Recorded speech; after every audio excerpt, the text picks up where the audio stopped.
Hello everyone, thank you for visiting my YouTube channel again. Welcome back to For This Class channel. For more class discussions, kindly subscribe to my channel and you will be updated when I will be uploading another topic to be discussed. The contents of this video channel is only meant to explain topics in my modules in different subjects. Samples, definitions, and special photos are not to encroach copyright of the owners. For this class channel.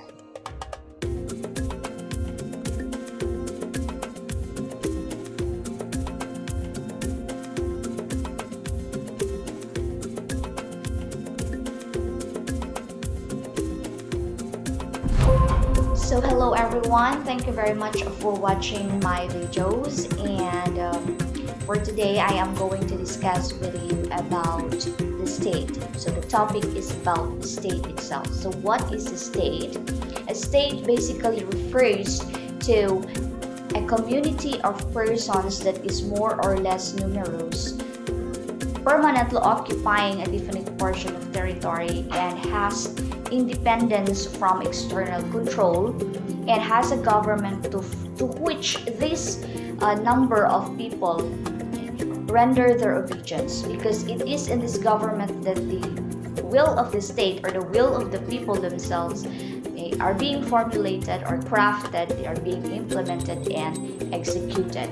Okay, and it is to which this great body of inhabitants render obedience. This is actually a definition that is given in a political law reviewer by a certain judge named Antonio B. Natura. Okay, so there are four elements of a state that has been mentioned by the definition itself. Okay, so we have the first element is the people. Okay? So a state must have people which are more or less numerous. So anong ibig sabihin natin, class, if we talk about more or less numerous? Meaning to say that the number of the population or the number of people that lives in a particular territory should be adequate enough to be self-sufficing. Okay? Adequate enough to defend its national identity or national interest. Hindi siya definite. Walang sinabi on the Constitution that a state must contain 12 million population or 500 or trillion of people. Okay? It has no definite number, I should say, specific number.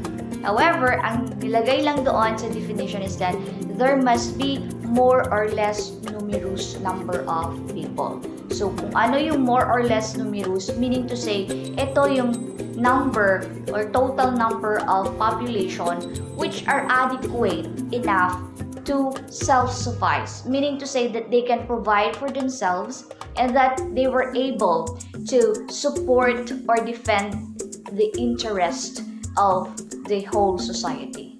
Okay, so yun yung ibig sabihin ng more or less numerous. Okay. Next element is of course territory. People may exist and occupy a definite portion of territory.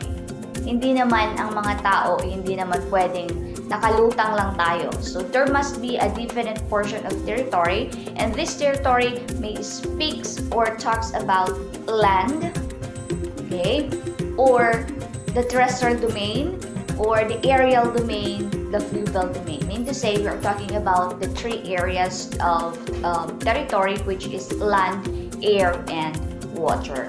Okay, so whatever territorial jurisdiction or territory, kind of territory that this people occupies, the important thing is there must be a definite portion of territory that this more or less numerous number of people are occupying. Okay?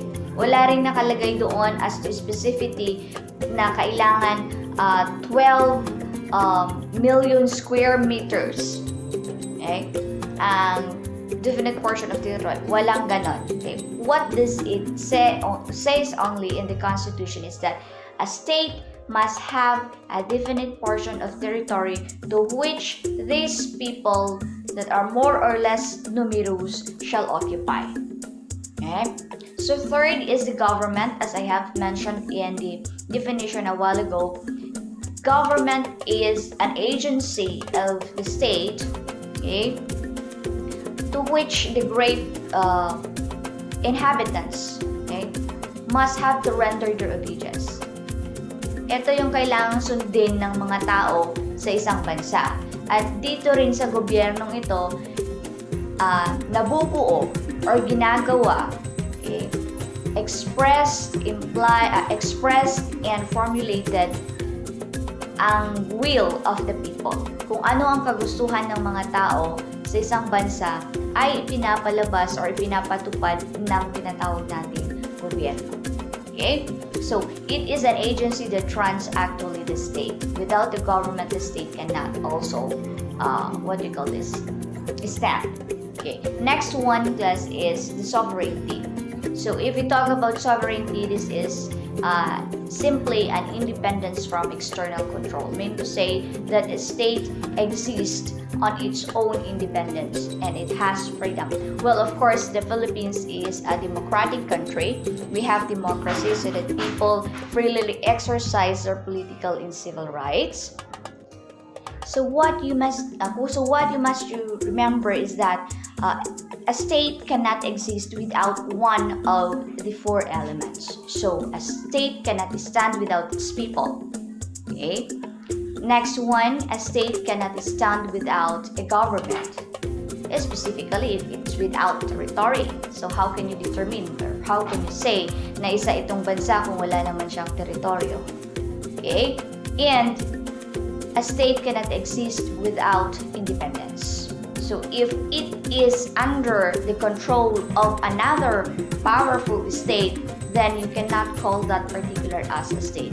Otherwise, you can call it as a colony. Okay? Kagaya ng bansang Pilipinas noong panahon ng mga Espanyol.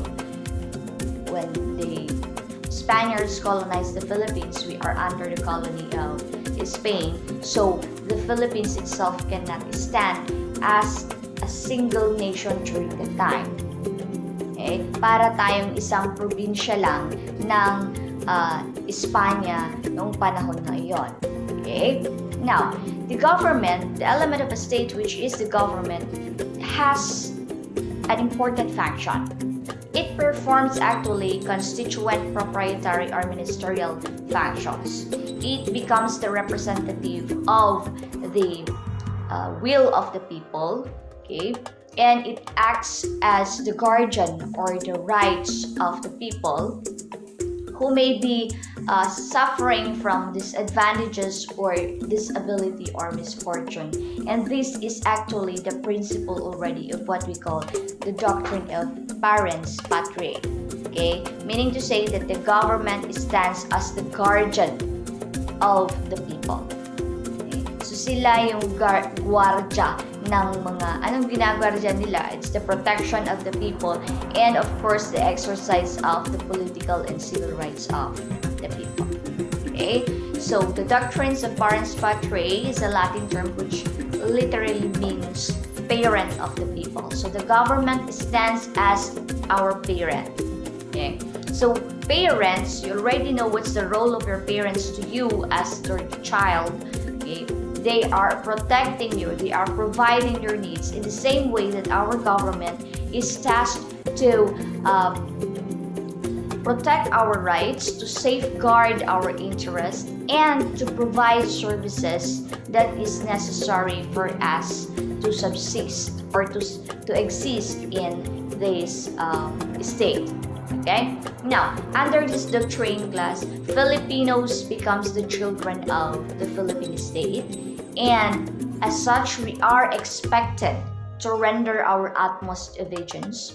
Well, like a child to his father or mother, you must have to obey your parents, you must have to respect your parents, you must have to love them, okay?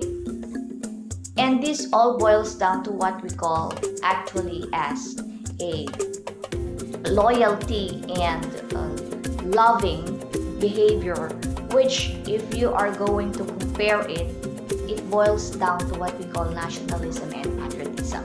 Dito pumapasok yung tinatawag natin nationalism and patriotism.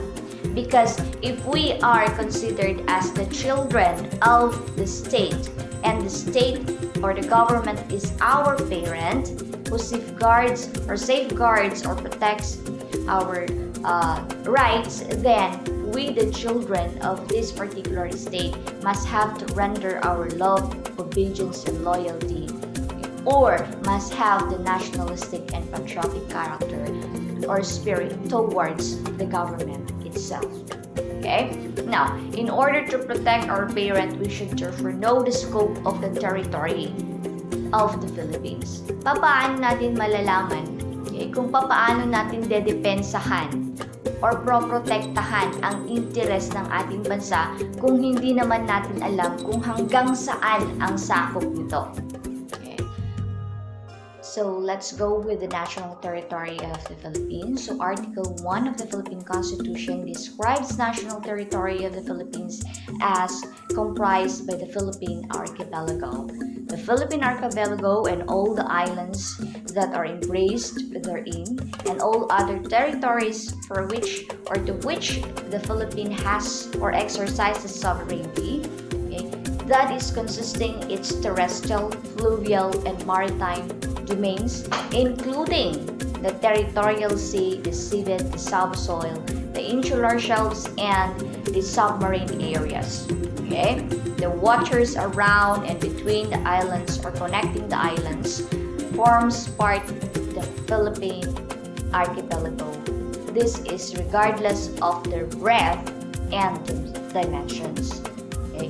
This forms part of the internal waters of the Philippines. So that is the national territory of the Philippines. Now, so if we talk about archipelagic doctrine, it simply postulates that all the islands which are being connected by waters, forms part of an integral unit. Meaning to say these islands are taken as one single country only, even if it consists of so. So what consists the national territory?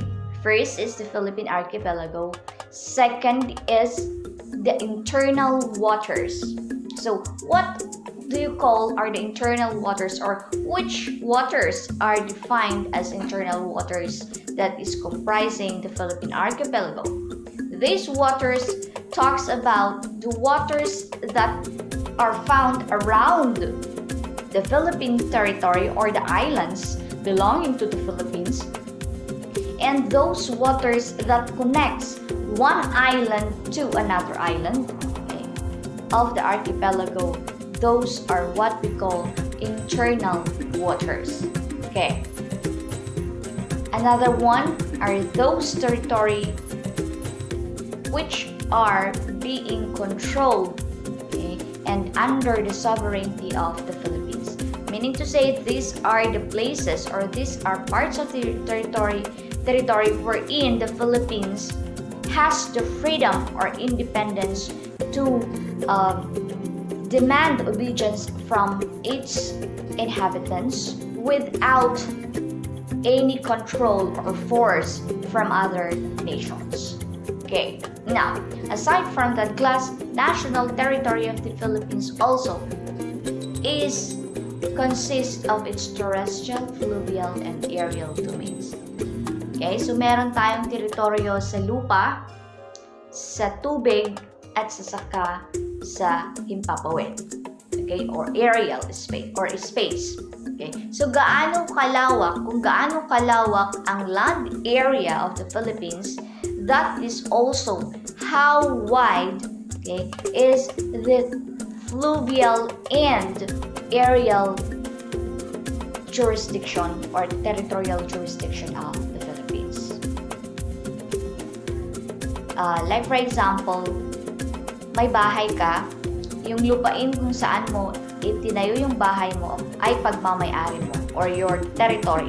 Teritoryo mo yon. Pati yung bahay mo kasali yun sa teritoryo mo.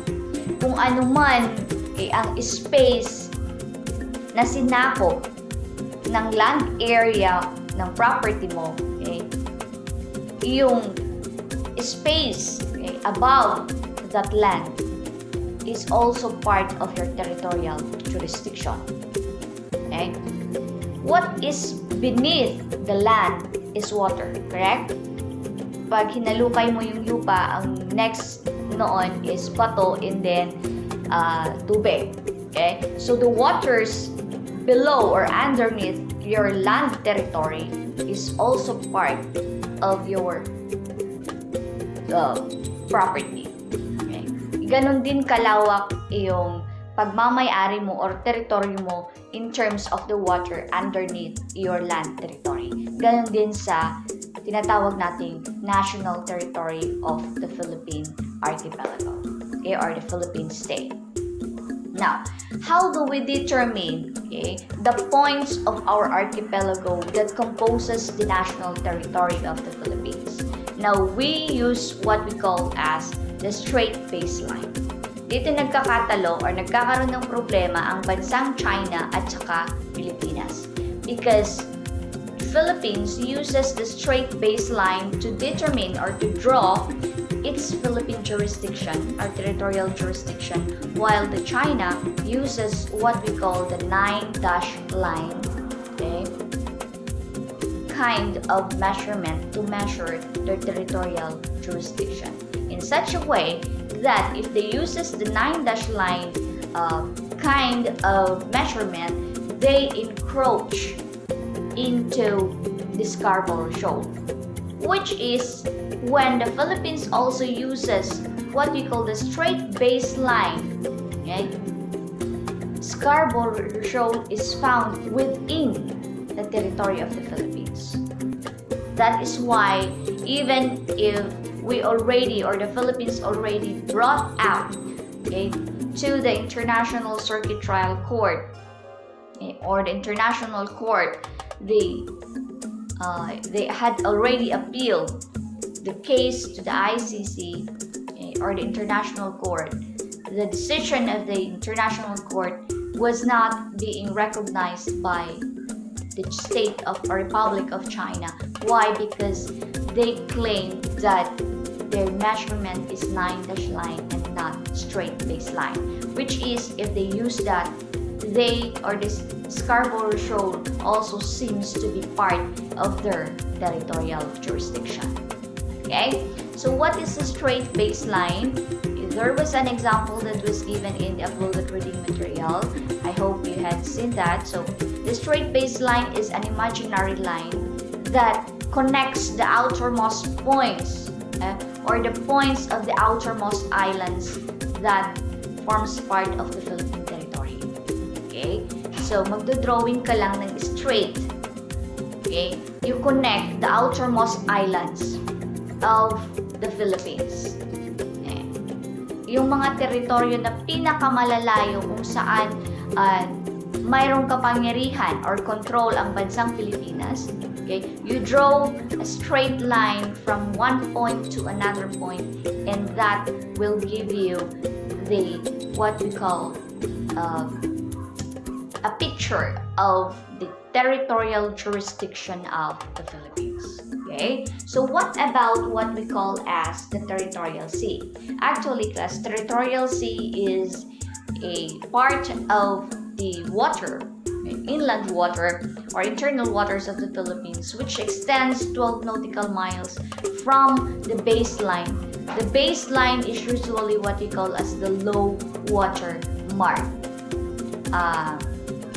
In Tagalog, ito yung pag pumunta ka sa dalampasigan, hanggang saan yung inaabot ng hampas ng tubig, that would be considered or an example of what we call the low water mark. So you count from that, okay? Kung hanggang saan umaabot sa dalampasigan yung hampas ng or naaabot ng agos ng tubig ng sea, okay? You stand up there and you count from that point, okay? From that mark, 12 nautical miles. Okay, then that is what we call the Territorial Sea of the Philippines.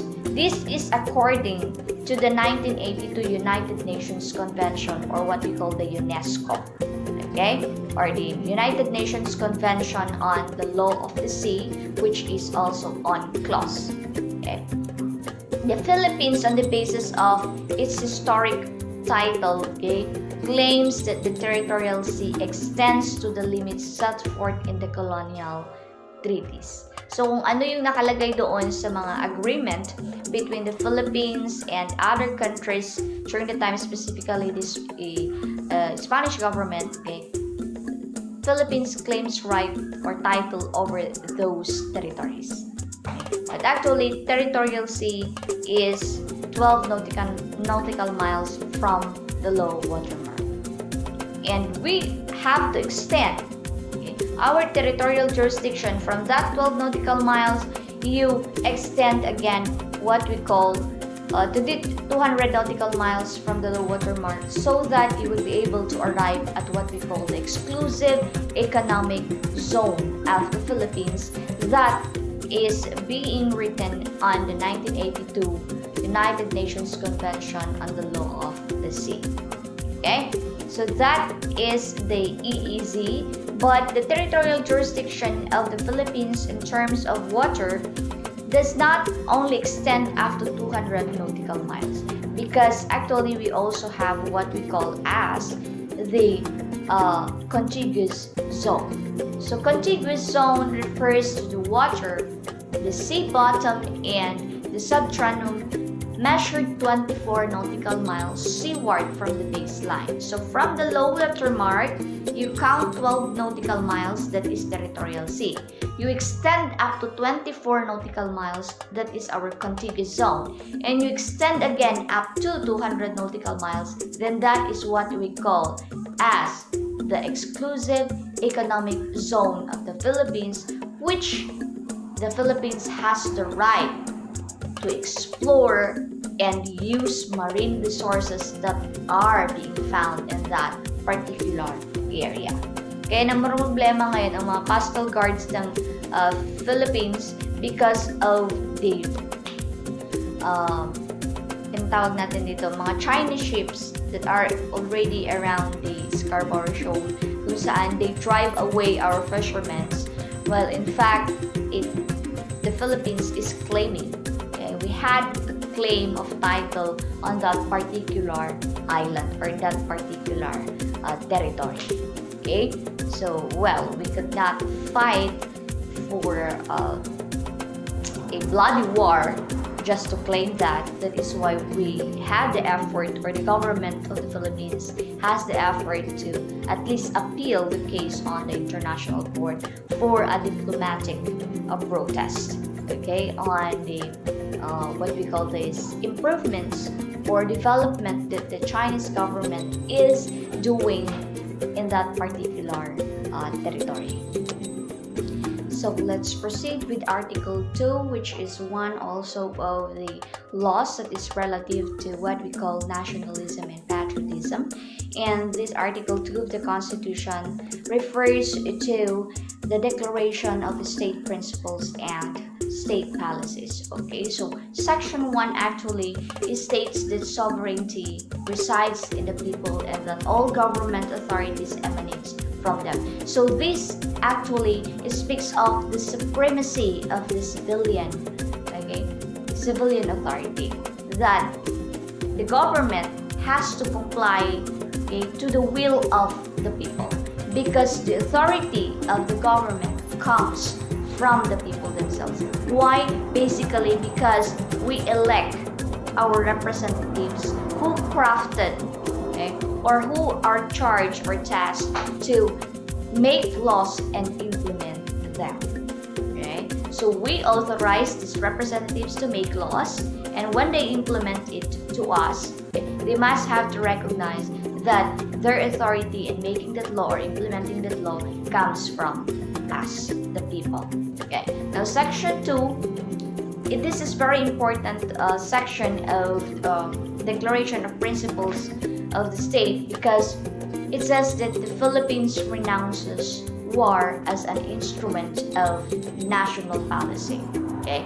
It adopts the generally accepted principles of international law as part of the fundamental law of the land. So, international laws, like for example, the law of the United Nations Convention, the law of the sea, okay, the laws that are being practiced in the international court and in the international sphere. Okay?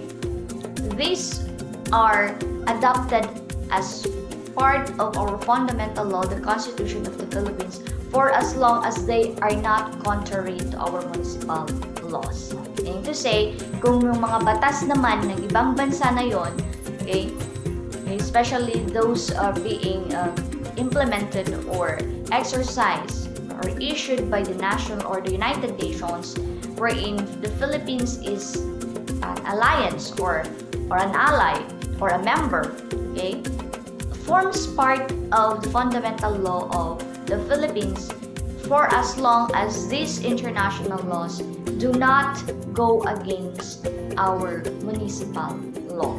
Okay, so we adopt the generally accepted principles of international law. So generally accepted.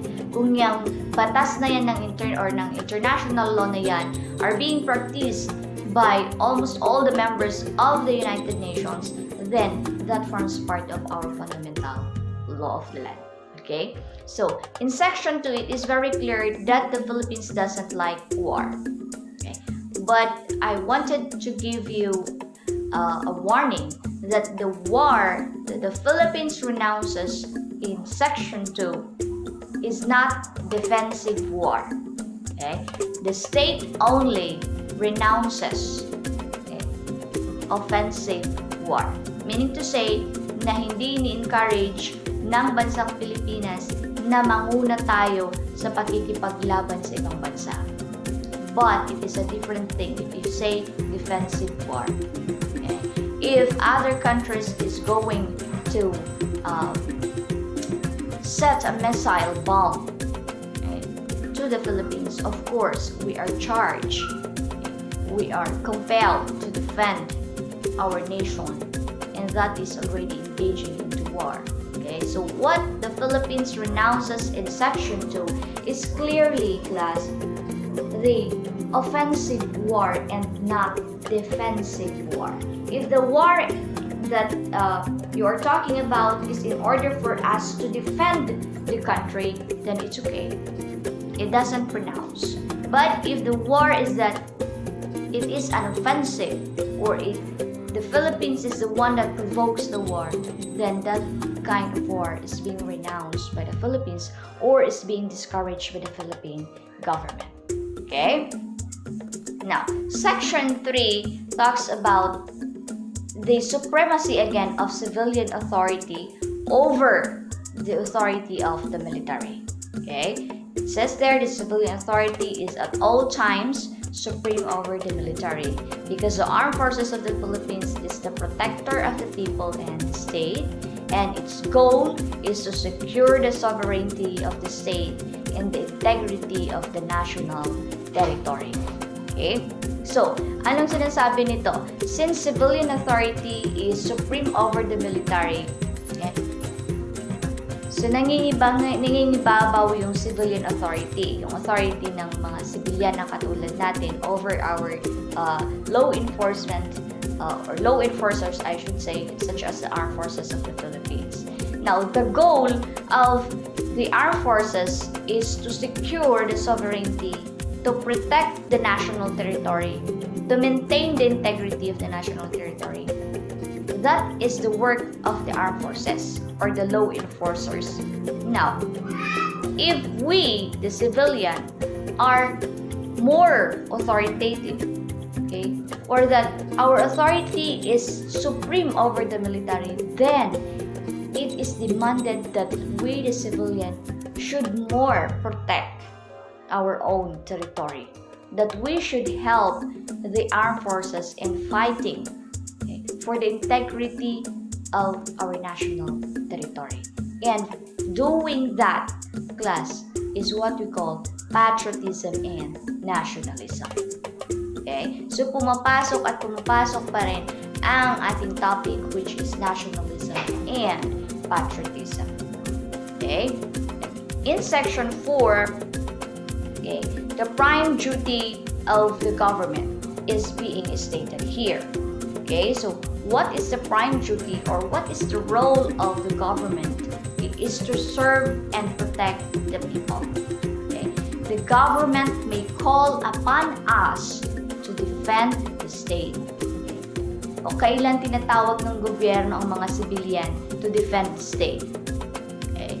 Kung hindi na kaya ng militar, okay? Hindi na kaya ng law enforcement agencies to defend our nation, then it is inherent that we as citizens of the Philippines who have taken our oath to defend our country must do our own part to do so.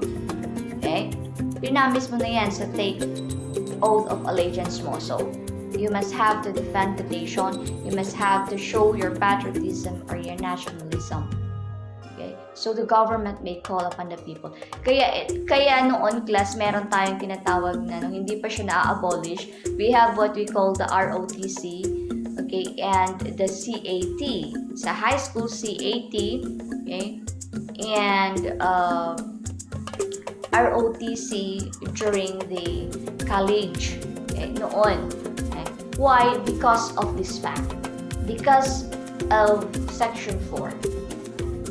That since, okay, the government may call upon the people to defend the state. So how do we know how to defend our state if we don't even know the basics of defending our state? Hindi naman pwedeng pag may war, kumuha ka na lang dyan ng botelya at yun na lang ang gagamitin mo to fight, okay, the missile bombs of other countries. Okay. That is why I do not even understand also why law enforcers or the legislatures had approved the abolishment of the ROTC dahil lang siguro doon sa mga existence of hazing or unabused station rights or unabused training. That is why they abolished the ROTC and the CAT. But the primary purpose of that class is to materialize Section 4, okay, of Article 2.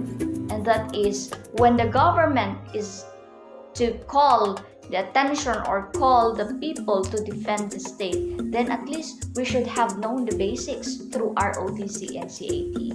Okay? Tignan ninyo ang China. Why are there so many Chinese people, even in Korea, okay, Koreans, Chinese people, and even I think Japanese people,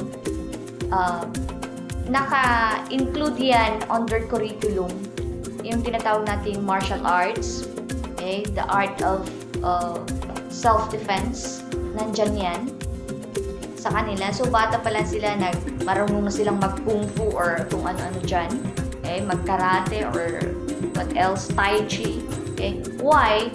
Because they also have provisions under Constitution that they should defend their state. Tignan nyo sa Korea, okay? Merong time ang mga lalaki that they have to undergo the compulsory 2 years military training. So all men or all Korean men undergoes the military training. Okay? The 2 years military training. Why? Because they need to know how to defend themselves, how to defend their country. Okay?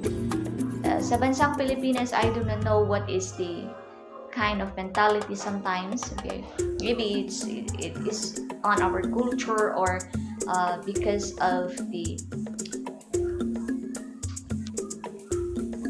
Actually, if you are going to read the last part of Section 4, it says there that all citizens may be required under the conditions that is provided by law to render personal, military, or civil service.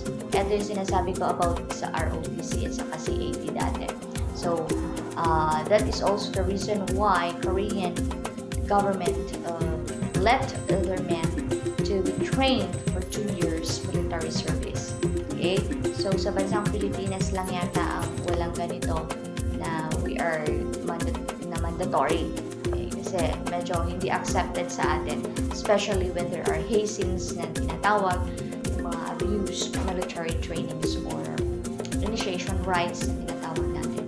Okay? So that made actually the abolition of the ROTC. I remember this is a topic during my college time, yung pag-abolish ng ROTC. Okay? Until such time na naging subject siya ng debate, and later on it was really abolished and was replaced by what you call now as your NSTP. Okay? So yung military training, pinalitan nila ng parang THE, okay? Or NSTP, pupunta ka dyan mag-tree planting, okay? So yun ang ipinalit.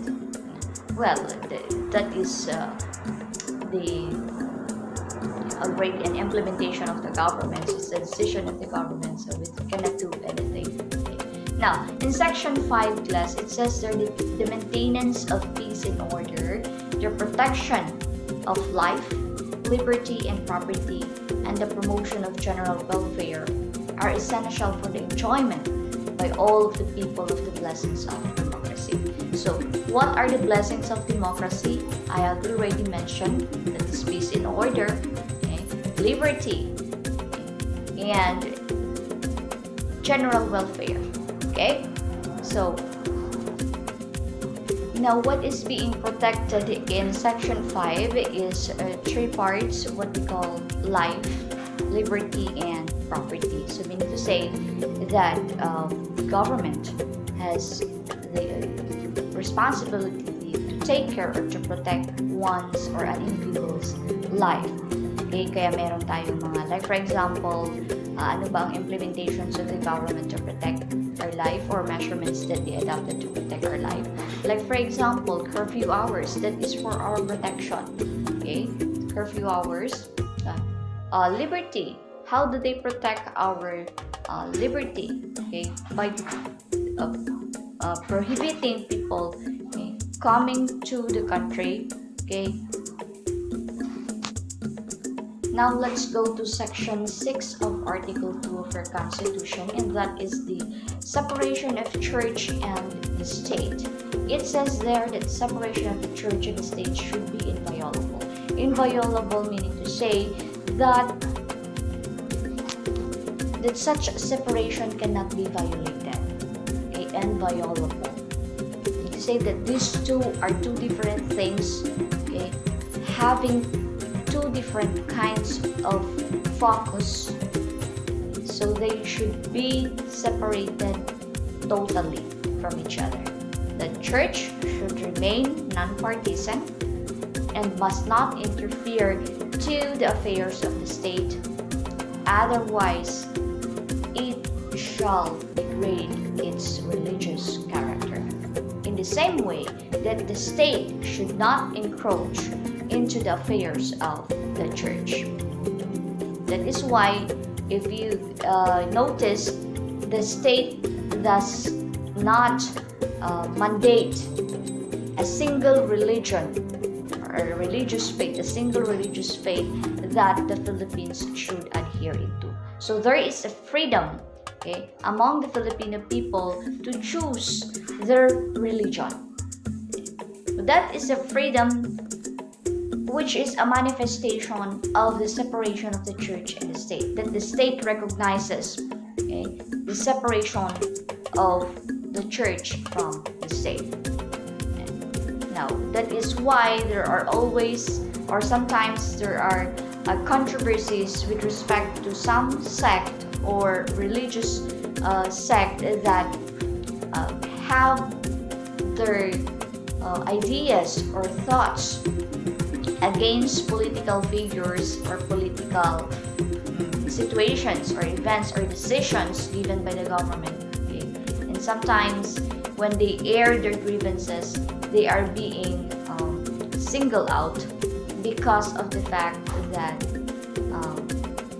the state usually invokes Section 6. That, ops, teka lang, church, hindi ka pwedeng makialam sa affairs ng government. Kung ano man yung mga desisyon ay binibigay ng gobyerno ng bansang Pilipinas, dapat huwag mo siyang pakialaman. Kasi ikaw, dapat na church, ang pinapakailaman mo lang, kung papaano i-form ang character or values ng isang tao to become religious, and to become obedient to the laws of God and to the laws that are being set by the state. In the same way that the church will say, "Ops, teka lang, gobyerno. Affairs ito ng religion, ng faith. Huwag kang makialam. Huwag mong pakialaman." Okay? Yung mga dinidesisyon namin sa church. Why? Because we are two distinct institutions. You are a state, I am a church. You are a church, I am a state. So we tackle different problems. So we must solve them differently. So ganun yun, class. So kung na kayong magtaka minsan, may naririnig kayo na, yung religious sect na ito is, they are pro these politicians, or that is what Section 6 prohibits. And if you were able to notice things that happens like that, then it's up to you to invoke Section 6. Okay? So those are state principles actually. So when you go to Section 7, you are already talking about what we call the state policies of the Philippines. Okay? So state policies, first one is for self-determination. So what is the right to self-determination? So the Section 7 states that the state shall pursue an independent foreign policy in its relations to other states. The paramount consideration shall be national sovereignty, territorial integrity, national interest, and the right to self-determination. Okay? Ibig sabihin na kapag ang bansang Pilipinas ang pakikipagrelasyon or pakikipaghalubilo ng bansang Pilipinas sa ibang mga bansa, okay, ang kailangan dapat niyang iniintindi kapag nakipag-usap siya, okay, nakisama siya sa mga ibang estado or nasyon, should be its natural sovereignty or national sovereignty. Okay? Its territorial integrity, national interest. Dapat yan yung mga tinututukan niya, sinasabi or tinatalakay kapag siya ay nakipag-usap or nakihalubilo sa iba pang mga bansa. And specifically, its right to self-determination. Its right to self-determination meaning to say that he must have to stand on its national identity that other state must have to respect the nation. Okay? Kailangan malaman din ng mga nasyon na yan na you exist or this particular state exists and it has its own sovereignty. Okay, now, what about Section 8? Section 8 actually is consistent with the national interest, adopting a policy of what we call freedom from nuclear weapons. This is in line with the principle that Philippines renounces war. If the Philippines renounces offensive war in specific, okay, then it must adhere to the policy of freedom from nuclear weapons.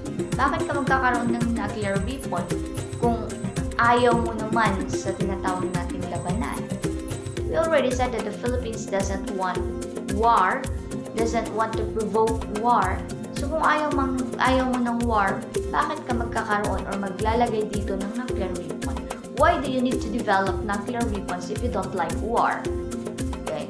Because the act of developing a nuclear weapon or collecting, okay, and what we call this hoarding, maybe to the extent of hoarding or formulating, creating ammunitions, bombs, explosives. These are acts that is reflective or a manifestation, an act that manifests, okay, war, the desire for war. Kasi, eto lang kasi class yan bago ka uminom ng kape, kukuha mo ka muna ng brew, kalinga brew, and then your tawag nito, asukal, hindi ba? So, bakit ka maglalagay ng asukal kung ayaw mo ng matamis na kape? Definitely, if ayaw mo ng matamis na kape, huwag kang maglalagay ng asukal. It's just the same principle applying with respect to nuclear weapons. Bakit mo gugustuhin mag-imbak ng maraming baril kung wala ka namang planong magipaglaban? For self-defense? Self-defense, you could only get one, but not too many. Not to the point of creating copies of it. So, ganyan lang yan. So, sabi natin, the Philippines, ayaw niya ng war. So, if ayaw ng Pilipinas ang war, meaning to say that it has also no interest of nuclear weapons. That is in line with the radio state policies under Section A. Okay? So, Section 9, dynamic social order, it's not that too important, but you must have to notice there in Section 9 that the state needs to promote dynamic social order. Well, peace and order is one of the priorities of a certain state, and then in order to free its people from the bondage of poverty. It is always and has been the desire of every nation to provide services and goods to its inhabitants or for its people, provide opportunities for its people for their subsistence, survival, and much more to uplift them or alleviate these people from poverty. Okay, so now in Section 10, it says there that one of the role of the state is to promote social justice. Social justice or fairness. This is in all aspects of what we call national development. Okay, so kailangan yan. Kailangan lahat ng galaw ng estado or ng bansa is that social justice should be the purposive end. Okay, now, however, in Section 11, it states that the state has to value the dignity of every human person and must guarantee the full respect for human rights. Okay. So all of us, all people has rights. May karapatan ako, may karapatan ka. But what you should remember, class, is that your right ceases to be a right when you violate another person's right.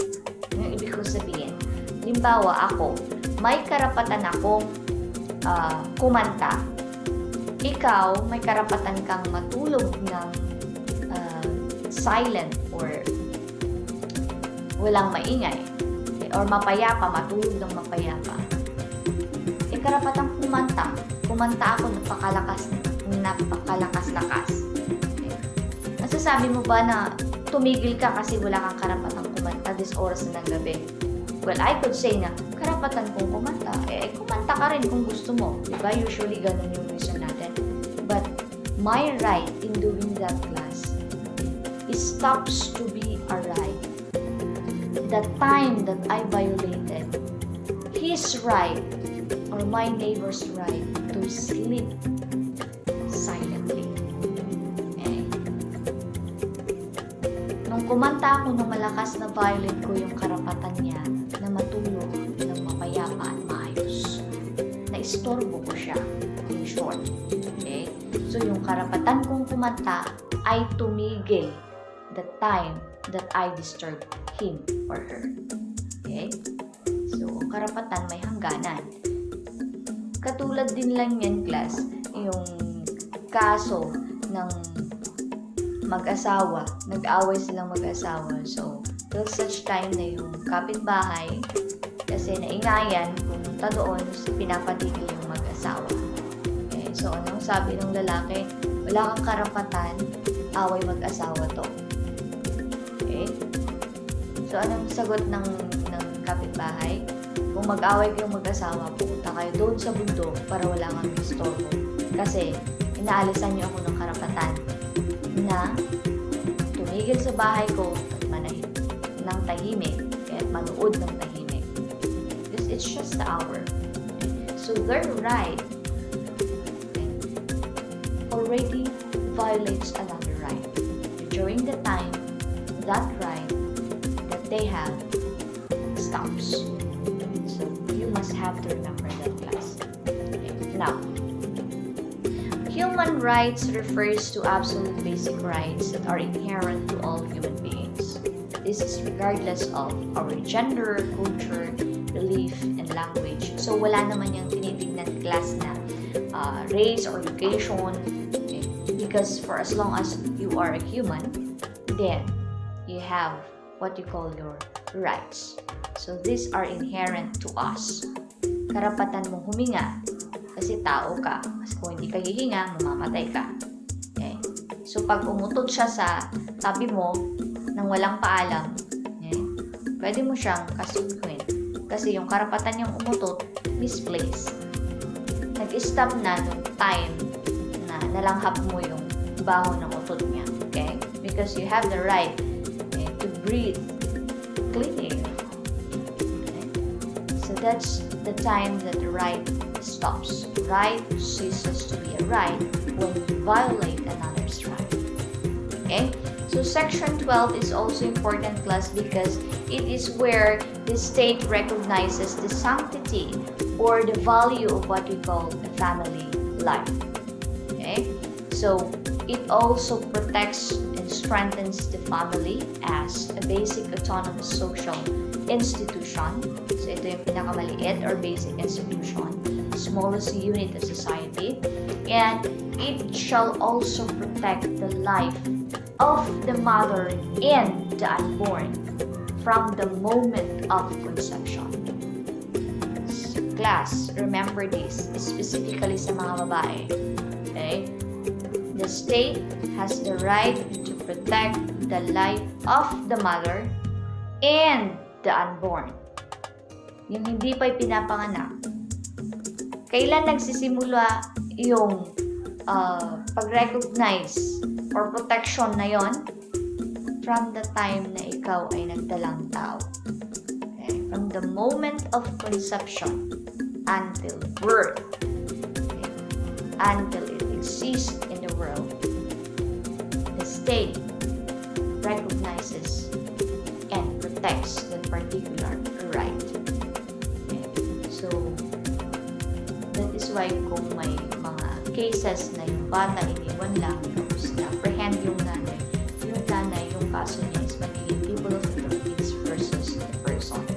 People of the Philippines because it is not only a crime against that particular child, but the crime committed against a particular child is applicable to the people of the Philippines. Okay? So that is included in the rights or the rights that have been protected by the Constitution. Okay, so Section 14 to 19 already is an enumeration of state policies as to education, as to science, as to the promotion of the role of women in nation building and the youth in nation building. Okay, so you could just read them in passing, taking note, of course, the importance of each particular profession. And what is important that I wanted to emphasize is Section 22, because Section 22 recognizes or promotes the rights of indigenous cultural communities. Okay? So what are these, or who are the indigenous cultural communities? Kalinga tribe is one of the indigenous cultural communities. Okay? So there are so many people that are being considered indigenous. When is a person being considered an indigenous person? Hindi ito yung tinatawag nating rare species or exotic species. Kasi yung iba pag sinabi mong indigenous ay exotic kasi yan. Rare ang species niyan. Rare ang race niyan. Okay. Indigenous cultural communities, these are communities who are practicing the traditional way of living, okay? Who has lived with their cultures, traditions, and customs up to these modernized days. Sila yung tinatawag na indigenous cultural communities. Okay? That is why Kalingas are included in indigenous people. Okay? Yung mga iba, pag sinabi mong indigenous, ang alam lang nila is Aitas. And they always interchange Aitas for Igoros. Okay? Well, Aitas and Igoros are both indigenous people because they are still practicing up to this day their cultures and traditions, okay, their old traditions, which are not being practiced by other people in the modernized countries or in modern cities. Okay. So, Section 25, it speaks of the local autonomy or the independence of local governments. Okay. And 26 is the equal guarantee for access to opportunities. So, the state has to guarantee the equal access to opportunities among people. The problem now is, itong Section 26, I am not sure if this is being implemented, okay, or being followed kasi kung titignan natin, equal access to opportunities. So, lahat tayo dapat may access sa opportunities for public service. The problem is, are there opportunities? So, meron ba tayong mga oportunidad for public service? Kahit okay naman, open naman yung opportunities, kung wala naman yung pinatawag na opportunities na yan, useless. Okay? It's very useless. Now, one of the important section that I wanted you to study is Section 28. Let's talk about or focuses on the principle of transparency.